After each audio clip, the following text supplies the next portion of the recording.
Everyone and welcome back to our channel. जब आप ITR file करते हैं यानी कि टैक्स फाइलिंग करते हैं तो कई सारी ऐसी गलतियां हैं जो आप टैक्स फाइलिंग के वक्त कर देते हैं, जिसकी वजह से आपके पास इनकम टैक्स डिपार्टमेंट का नोटिस आ सकता है और हो सकता है कि आपको जो रिफंड मिलने वाला हो, जो रिबेट मिलने वाला हो, वो भी ना मिले या फिर रिबेट या रिफंड मिलने में बहुत ज्यादा देर हो जाए।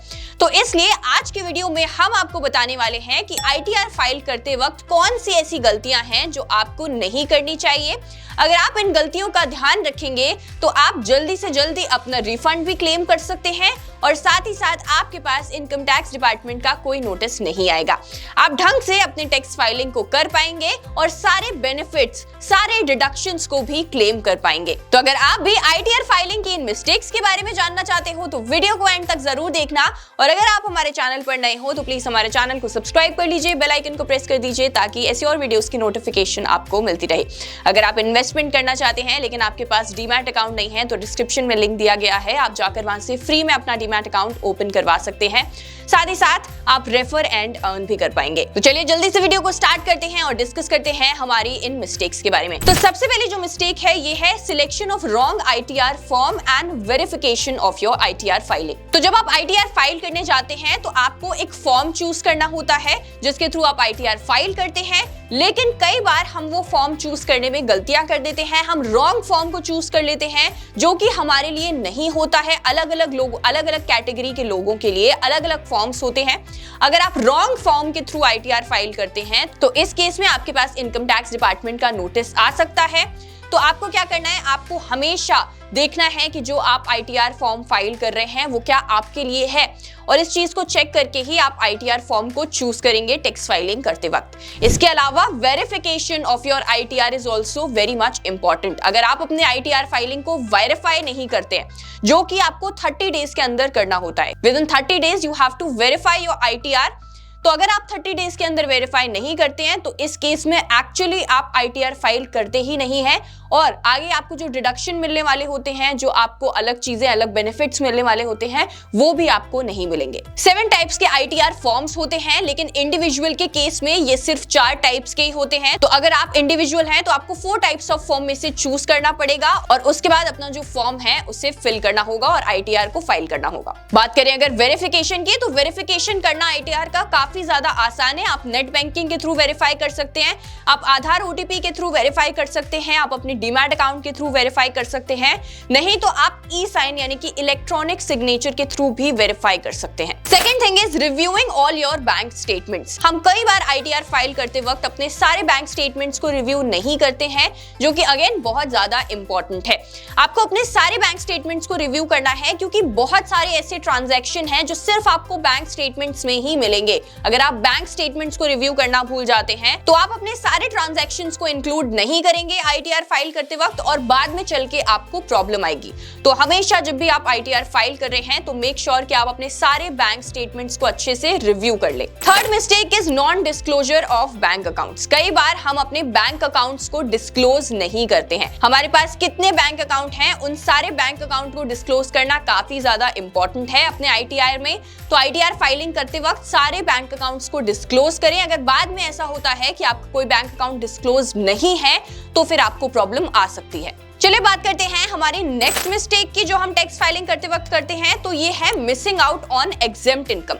अगर आपको नहीं पता कि कौन कौन सी ऐसी इनकम्स हैं जो कि इनकम टैक्स के अंदर एग्जेम्प्टेड हैं, तो आप उसके बारे में पढ़िए, रीड करिए, क्योंकि आपको ये पता होना बहुत ज्यादा जरूरी है आईटीआर फाइल करते वक्त कि कौन कौन सी ऐसी इनकम है जो कि एग्जेम्प्टेड है, यानी कि जिनके ऊपर टैक्स नहीं लगता है, क्योंकि उससे आप काफी ज्यादा टैक्स डिडक्शंस को क्लेम कर सकते हैं, टैक्स बेनिफिट्स को क्लेम कर सकते हैं। So do not miss out on the exempted income. उन्हें भी रीड करना, उनके बारे में जानना बहुत ज्यादा जरूरी है before you do the ITR filing. Next is capital gains on shares, mutual funds and properties. कई बार हम आईटीआर फाइलिंग करते वक्त अपनी सारी इनकम को तो दिखा देते हैं, लेकिन हम कैपिटल गेन्स को उसमें दिखाना भूल जाते हैं। कैपिटल गेन्स जो कि हमें इक्विटी शेयर से हो सकते हैं, म्यूचुअल फंड से हो सकते हैं या फिर प्रॉपर्टी से हो सकते हैं। कैपिटल गेन्स के ऊपर भी टैक्स लगता है।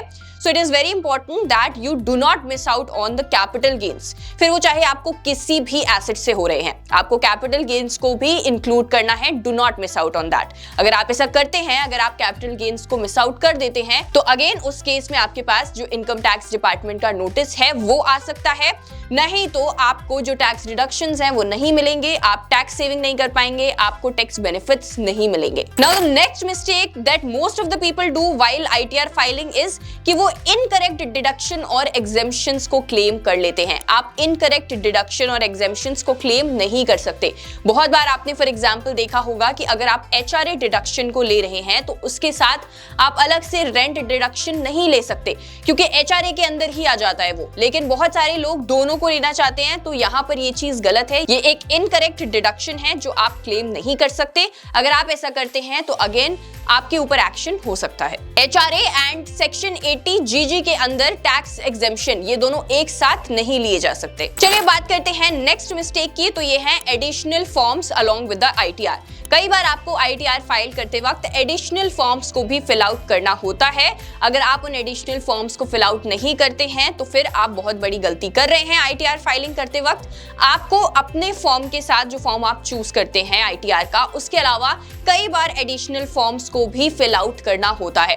आपको देखना होगा कि कहीं ऐसा तो नहीं है कि आपको जनरली रिक्वायरमेंट नहीं होती है, लेकिन अगर आपको रिक्वायरमेंट है तो आप उन एडिशनल फॉर्म्स को भी फिल आउट करिए। अगर आप ऐसा नहीं करते हैं तो ये आपका जो आईटीआर फाइलिंग है ये ठीक नहीं माना जाएगा, ये इनकरेक्ट माना जाएगा, ये आपको किसी भी तरीके के डिडक्शंस को क्लेम करने में हेल्प नहीं करेगा। साथ ही साथ अगेन आपको इनकम टैक्स डिपार्टमेंट का जो नोटिस है वो आ सकता है। Now the next thing is pre validation of your bank account. You have to pre validate your bank account.